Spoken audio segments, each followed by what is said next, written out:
Dette jo en type sak som vi årvis får fra regjeringen på denne tid av året, og i store trekk en rasjonell måte å gjøre nødvendige budsjettmessige og andre justeringer som krever stortingsvedtak eller at Stortinget blir orientert på.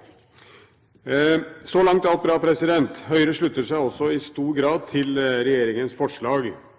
Selv om jeg nok må si at et av tiltakene, nemlig utvidet opplegg for utbygging og finansiering av fylkesvei 45 i Gjesdal, en så omfattende og stor sak at den kanskje hadde fortjent å komme som en egen sak. I realiteten så jo dette et nytt og 100% utvidet prosjekt og finansiering.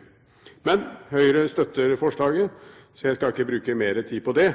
Bare rette en takk til kommune, trafikanter i området, for at de påtar seg finansieringsbyrden. Det gjør jeg alltid i bompengeprosjekt.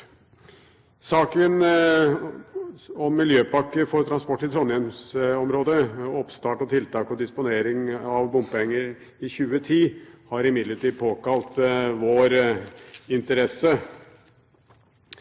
I Høyres forslag til miljøpakke for transport i Trondheim gikk Høyre imot innføring av rushtidsavgift i byen.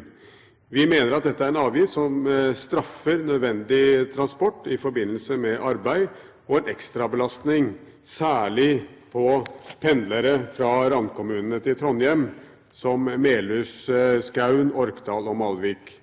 I forbindelse med miljøpakken for Trondheim ble det innført en rekke tiltak som var ment å skulle redusere trafikken og forurensningen i byen. Deriblant ble de tidligere pluss 2-feltene fjernet til fordel for rene kollektivfelt. Det jo en ordning man har god erfaring med i Bergen blant annet. Tiltaket har så langt ført til at forurensningen av sentrale gater i byen økt eller stabil. Køproblemene har økt. Nå gjennomføres det en rekke tiltak parallelt med åpningen av pakken, som innbefatter Nordre avlastningsvei, og dette reduserer kapasiteten på veinettet i byen. Samlet sett så tror dette må gjøre Trondheim sentrum mindre attraktivt overfor næringsdrivende, og at tiltakene på sikt kan medføre at handel i byen tvinges ut til bilbaserte kjøpesentra utenfor bykjernen. Høyre ønsker en annen utvikling.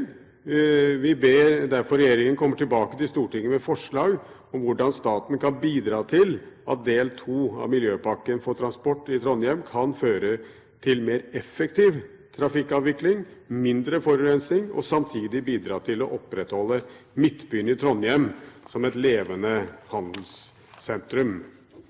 Og i motsetning til å kritisere partier som støtter oss, så vi veldig glad for at Fremskrittspartiet har blitt med på Høyres 2 opprinnelige forslag i denne saken. Jeg ikke helt sikker på om de ble fremmet når Sortevik hadde ordet. I så fall så gjør jeg det.